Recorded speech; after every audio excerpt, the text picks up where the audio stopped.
what schools did you go to, what degrees did you get? What degrees are you willing to get in order to get that career that you're looking for?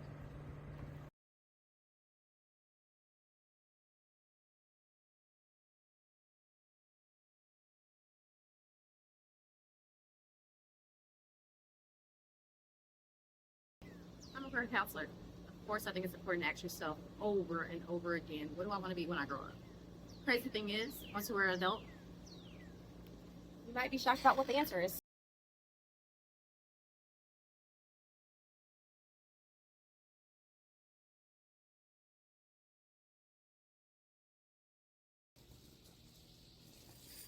I'm a career counselor. Of course, I believe that you find your ikigai and you are able to find what you're good at, what you love to do, and you get paid for it. And you can also do something that everybody needs. That's the perfect career.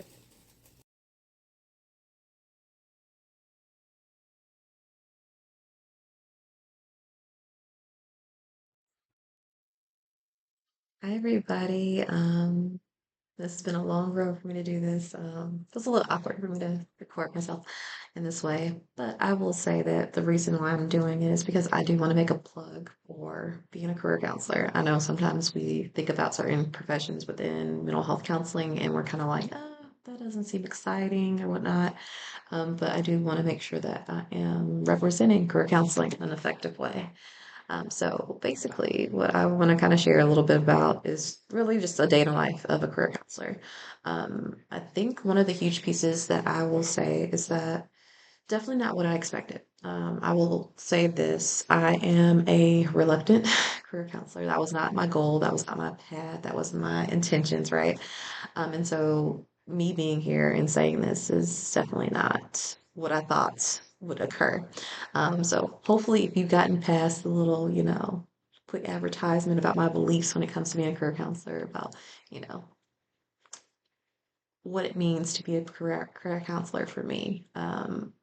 Hopefully this part will be helpful as well too. So for me, I will go ahead and kind of share a little bit about myself. My name is Kelly Moore. I am a licensed professional counselor in the state of Tennessee. I am also considered a mental health service provider. That's attached to the LPC part of my title. Basically, what it means in the state of Tennessee, I'm able to not only see clients for counseling, but also provide them with, if I need to do a diagnosis, I can do that as well too. So basically, I am a person who is really big on helping people when it comes to anxiety, transitions, really transformative type of work. I love mentorship opportunities, and I also like consulting with people. So these are all parts of my identity that really plays into being a career counselor. So definitely really big for me. The day in the life of a career counselor is very up in the air, right? I think one of the things that I love about it, since I've gotten into the profession, is really being able to, how do I say, um, tap into passion and to purpose. And so that's something that I think is really big. So I think that helps me to be able to do different things.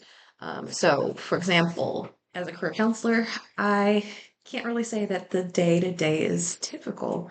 So some days I am working with somebody where I know for a fact that's what we're working on as career counseling. Like I know going into it, right? So how that looks is like, for example, my full-time job. I actually work with individuals that are justice involved and really helping them to try to figure out ways to get into the tech industry. And so I'm helping them with building confidence. I'm helping them when it comes to imposter syndrome. I'm helping them to work on pulling out their strengths, right? And seeing what they're good at, but then also identifying things that, are areas of growth for them. I do a lot of work when it comes to that, talking with them about different things. And so, like, for example, today, so we're talking about a day in my life, but today specifically, I actually taught a class today, and it's called Life Skills for Career Readiness. And so basically in that class, we were talking about, purpose and motivation. And that was exciting, right? Because then we are starting to talk about things that, are a little bit different. I know in the little promo video I did earlier, there's a conversation about ikigai. And so ikigai is another concept that I love and I feel like is very important to talk about with clients. And so we were talking about that, but indirectly today. Also, another part of the work that I do with clients is really building them up, building their confidence, helping them to feel safe and secure within who they are. I think a lot of times we get trapped into jobs, and I don't know if we always realize that, a job can be a career, but it's kind of difficult for a career to be seen only as a job. So I think that it's huge to help people understand the difference between the two. So I definitely think that that's a lot of the work that I do and that I'm passionate about. I will say that I was reluctant. At first, I thought when I was going into the field, I was like, yeah, I'm going to be a forensic psychologist. That was what I was going to do within the mental health field. That was what I was determined to do. I did everything that lined up with it. I went to school. I got two bachelor's degrees in psychology and criminal justice. I got minors in sociology and forensic science. I just knew I was going to be a forensic psychologist. And then I realized I don't know if I want to be a forensic psychologist. And so I had a lot of turns and twists on my path. And so that's kind of what landed me into career counseling. Because I started to realize that, like, yeah, there's a lot that goes into career planning, our career paths, how much of our identity actually comes from who we are as a professional. So that was a huge piece of it for me. So really identifying that has led me down this path. And so that's a lot of the work that I do. For me, I utilize a lot of techniques. So I am trained to utilize certain assessments. So I can use the MBTI, Myers-Briggs. I can also use strong interest inventory, right? Being able to use those assessments in order to really assess where a person is. So that's a part of it too. I also utilize a lot of counseling techniques from mental health side of it. So I do use narrative, right? I help people to create their story with their careers, and really shape it and talk about it, right? I talk about it from a mental health standpoint, even from the sense of like the anxiety that can come whenever we're not in the career that we have joy in. I also talk about it from the sense of like, sometimes it can create some depression or some sadness when we feel like we're not living up to the purpose that we're meaning to be in, right? And so a lot of this is the work that I do when it comes to working with clients. So that's what I'm passionate about. I help clients even with resumes sometimes, right? Like I can go into a session with a client thinking, oh yeah, we're going to be talking about, something dealing with something totally different than career. And then all of a sudden we realize that this is where their roadblock is. This is where their anxiety is coming from. And so we start to talk about, like how do we work through this? And one of those things could be like, yeah, we're actually walking through and talking through your resume because guess what? When I see somebody who actually puts together a really great resume from the work that we're doing together, what I start to realize is that they might not have been able to speak to their strengths before. They might not have been able to see that they have transferable skills. They might not be able to see the things that they're bringing to the table. And so that is great work too, because now we're looking at it from a stance of them being able to accept who they are as an individual and see themselves in a different light. And so that's a lot of the work that I do when it comes to that. So I love doing that work so, so, so, so much. Um, and, there's so many things that go into it too. I think we talk about roles, like the roles that a person plays. Like, who are you as a person? Who are you as someone who, is a mom or a dad or, a son? Who are you? And how does that play into the jobs that you thought that you could do? What does that go into the jobs that you're pursuing now, right? At different stages of your life, you might pursue different things, right? Sometimes our health plays a role in the type of jobs that we feel like we can fall into, right? Sometimes culturally, we start to identify things in jobs. So I think that I was sleeping on career when I first got into the field, but now I realize that this is a really important piece of who a lot of people are. And so that's the work that I do is helping people find purpose. So on the day to day, that's what I say I will do. When it comes to being a career counselor, my day to day work is helping people find purpose and meaning in who they are as a professional and how does that play into who they are as a person. So hopefully, maybe I convert at least one person into maybe considering career counseling just a little bit. But it's something that I'm passionate about, something that I love, something that I think is fun, right? Like, I know sometimes we look at assessments, we're like, oh, this is boring. That's all that career counselors do is assessments. But think of assessments as roadmaps that kind of help you with figuring out, oh, this is where this person's been, right? So that's another piece of it that can be fun. I do see clients in person. I see clients virtually. I see clients from all over the state of Tennessee. I see clients that are in all kinds of different professions. I see people that love their jobs, but now they're hitting a wall because they're like, yeah, I'm not sure exactly what direction to go in because I love what I do, but maybe I'm not making enough money doing it.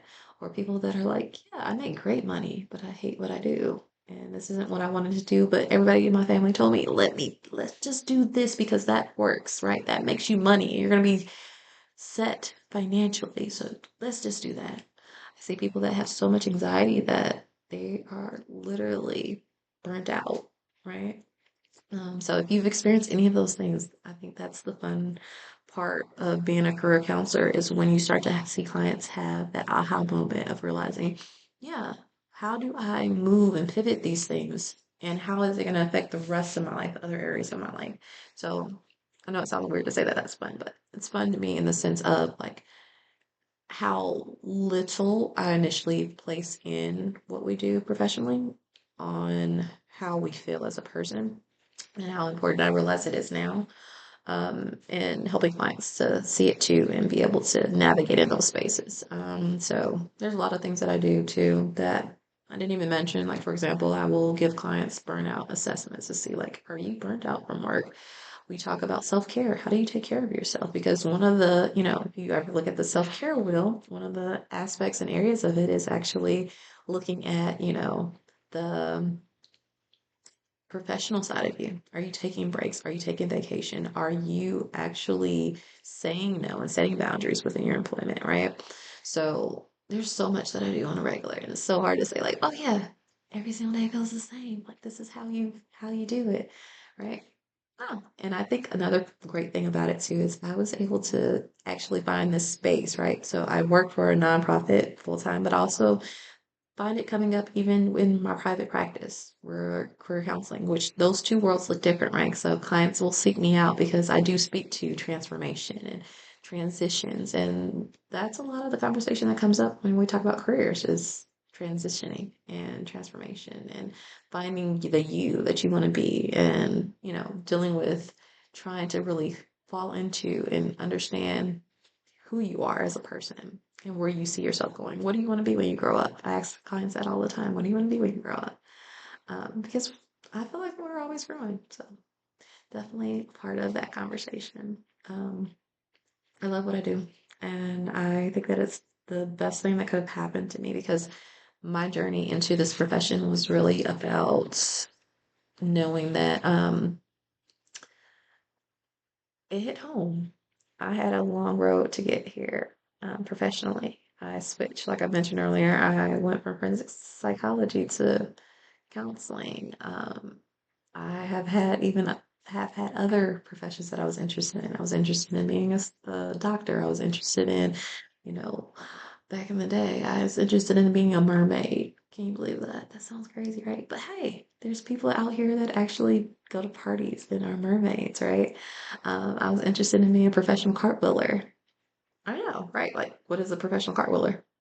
Gymnast, right? I could have been a gymnast, right? That could have been a thing for me, right? So seeing my own personal journey was helpful to kind of see that, once you fall into the space that works for you, that creates alignment, yeah, it's a great thing. I've also had hard roads where I didn't know what I wanted to do and where I wanted to be. And so also knowing that frustration. So that was again part of me realizing that in the day-to-day work that I do with clients, those are some of the things that they're tackling. Those are some of the things that they're going through, right? And yes, of course, I could go into all the conversations about all the other things that go into a day in the life of a career counselor, right? In terms of like, there is paperwork, right? I still do notes just like any other counselors. I do notes. I still have to schedule clients. I still have to, help them in different ways, but I feel like I get to be creative too, right? I feel like I'm a very creative person. I love art. I love things that, are exciting. So like even putting together a resume to me with a client, I can spend like 30 minutes with a client putting together a resume, but it's art in itself, right? Like, have you ever seen a resume that you're like, oh yeah, that looks great. That looks pretty. That looks very professional, right? So sometimes we tap into that part too. So yeah, there's so much that goes into it. Also, I love words. I love poetry and things like that. And so even helping a client when they're trying to put together words to say on a cover letter. Like sometimes we do that where it's like, okay, how do we speak to your strengths? How do we show your sassiness? Or how do we show a little sense of who you are in communicating to that employer, right? And so a lot of it is just really helping a person shine through. And so I think that's the fun part about it too. I love working with new professionals within our profession. And so that's another part too. It's like I get to work with new counselors some days, right? So some days in the day of the life of a career counselor, I get to work with new counselors that are looking for mentorship, that are looking for opportunities to understand our profession more. And so it's like I don't want to just like hold it tight and like keep it from people, like, have this safeguarding of information. Like, I do want to make sure that we gatekeep in certain ways, but I want to make sure that I am paying it forward too, because I have had some amazing mentors that have given me a lot of information about different things that have helped me along my journey. And so that's another part of being a career counselor is like I can be a career counselor to the counselor, right? And how many people would say that, yes, going to class is definitely amazing, but sometimes we have to kind of have someone to talk it through with to kind of figure out, like, okay, what do I want to do with this? Because there's so many things that you can do within this field. And as I end on this conversation for today about the day in the life of a career counselor, I want to say, think about it. Maybe career counseling could be a part of something that you put on your list, even if you crossed it off, but maybe put it on your list to consider. But that is something that you can definitely be within the field as a career counselor who, might be a little reluctant to do it, just like I was. Thank you all for listening. And yeah, I hope that shares a big piece of what it means to be a career counselor.